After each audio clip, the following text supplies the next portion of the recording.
പത്തനംതിട്ട നഗരം ഗതാഗതക്കുരുക്കിൽ ശ്വാസം മുട്ടുന്നതിന്റെ പ്രധാന കാരണങ്ങളിലൊന്നാണ് പണിതീരാത്ത അബാൻ മേൽപ്പാലം. 2023 ഉദ്ഘാടനം നടത്തുമെന്ന് ആരോഗ്യമന്ത്രി വീണ ജോർജ് ഉറപ്പു പറഞ്ഞ പാലത്തിന്റെ പണി ഇപ്പോഴും പാതി വഴിയിൽ ഇഴയുകയാണ്. നമുക്ക് ആ പണിതീരാത്ത അബാൻ മേൽപ്പാലവും തകർന്ന റോഡുകളും ഒന്ന് കണ്ടുവരാം. AB ജയശങ്കറിനൊപ്പം ഒരു വാർത്താ യാത്ര.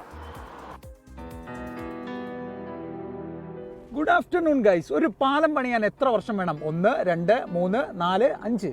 പക്ഷെ വർഷങ്ങളായി പണി നടക്കുന്ന ഒരു പാലമുണ്ട് പത്തനംതിട്ട നഗരത്തിൽ. പാലം പണി കാരണം നാട്ടുകാർ ആകെ ദുരിതത്തിലാണ്.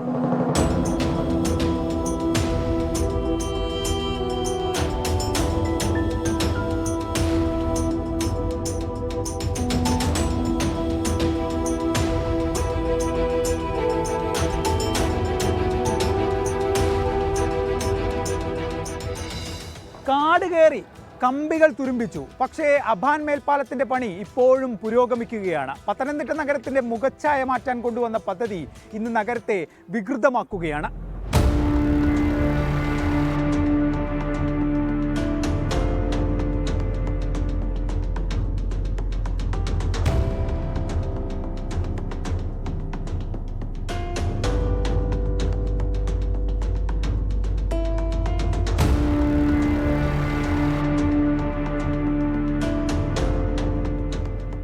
പാലം പണി കാരണം പത്തനംതിട്ട സ്വകാര്യ ബസ് സ്റ്റാൻഡിന് മുന്നിലെ റോഡ് വർഷങ്ങളായി പൊട്ടിത്തകർന്ന നിലയിലാണ്. നിരവധി വാഹനങ്ങൾ കടന്നുപോകുന്ന റോഡിൽ അതീവ സാഹസികമായാണ് ഓരോ ഡ്രൈവർമാരും വണ്ടി ഓടിക്കുന്നത്. മഴക്കാലമായാൽ റോഡ് ഏത് കുഴി ഏത് എന്ന് അറിയാനാകാത്ത അവസ്ഥ.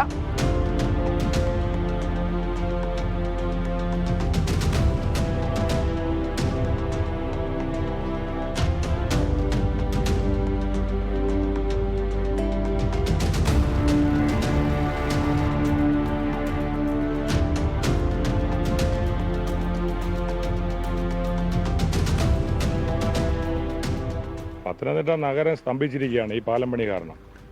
ഇത് ഇപ്പം പ്രധാനപ്പെട്ട റോഡ് അടച്ചിട്ടിട്ടാണ് പണിയുന്നത്. ഇപ്പം 3 മാസമായി. സർവീസ് റോഡ് പോലും പണിയാതെയാണ് ഈ പാലം കെട്ടി അടച്ചിട്ട് ഈ ആൾക്കാർക്ക് നടന്നു പോകാൻ പറ്റാത്ത രീതിയിൽ അടച്ചിട്ട് പണിയുന്നത്. അത് കാരണം നഗരം മൊത്തം ഗതാഗത കുരുക്കിൽ വളരെ ബുദ്ധിമുട്ടാണ് ജനങ്ങൾ. അനന്തമായി നീളുന്ന പാലം പണിയും തകർന്ന റോഡുകളും പ്രതിസന്ധിയിലാക്കുന്നത് സാധാരണക്കാരെയാണ്. ചെറുകിട വ്യാപാരികളുടെ കടകളിൽ കയറാൻ ആളുകളില്ല. പൊടിശല്യമാണ് പ്രധാന വില്ലൻ. ഒപ്പം ഓട്ടോ തൊഴിലാളികൾ എന്നും സ്പെയർ പാർട്സ് മാറ്റേണ്ട അവസ്ഥയാണ്. വൈകുന്നേരങ്ങളിൽ കാര്യങ്ങൾ ഇതല്ല. ഒടുക്കത്തെ ബ്ലോക്കാണ് പത്തനംതിട്ട നഗരത്തിൽ. അതിനെല്ലാം കാരണം ഈ പാലം പണിയും അനുബന്ധ പ്രവർത്തനങ്ങളുമാണ്. തീർച്ചയായും വ്യാപാരികളൊക്കെ പല ബുദ്ധിമുട്ടിലാണ്. പലരും കടക്കണിയിലാണ്. പലരും കടകൾ അടച്ച് പോയി അവസ്ഥയാണ്. റോഡ് നന്നായാലേ കച്ചവടം നടക്കത്തുള്ളൂ. ഈ ഭാഗത്തേക്ക് ആൾക്കാർ വരുന്നില്ല. ഫ്രണ്ട് ഇരിക്കുന്ന കടക്കാരുടെയൊക്കെ അവസ്ഥ ഭയങ്കര ബുദ്ധിമുട്ടില്ല. പൊടി ഭയങ്കരമായിട്ട് പൊടിയാണ്. കച്ചവടമില്ല. പലരും അടച്ചു പോകുന്ന അവസ്ഥയിലാണിപ്പം.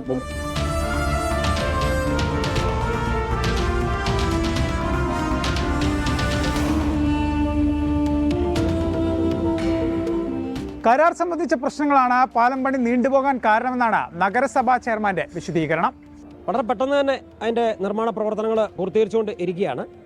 കരാറുകാരൻ സ്വാഭാവികമായിട്ടും അക്കാര്യത്തിൽ ചില താമസങ്ങൾ ഉണ്ടാക്കി. അതോടൊപ്പം തന്നെ അപ്രോച്ച് റോഡിൻ്റെ പ്രവർത്തനങ്ങൾ നഗരസഭ ആദ്യം തന്നെ അഡ്വാൻസ് പൊസഷൻ കൊടുത്തിരുന്നു. എന്നാൽ സ്വകാര്യ വസ്തു ഉടമകൾ അത് ആദ്യം അഡ്വാൻസ് പൊസഷൻ കൊടുക്കാൻ തയ്യാറായില്ല. പിന്നീട് അക്വിസിഷൻ നടപടികളിലേക്ക് പോകേണ്ടി വന്നു. അതാണ് ഈ താമസം ഉണ്ടായത്.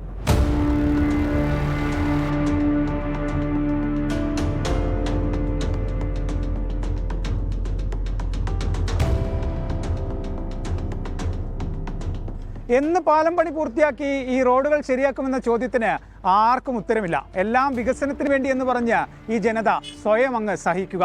ക്യാമറമാൻ സഞ്ജയ് ഇക്ബാലിനൊപ്പം AB ജയശങ്കർ, 24 പത്തനംതിട്ട.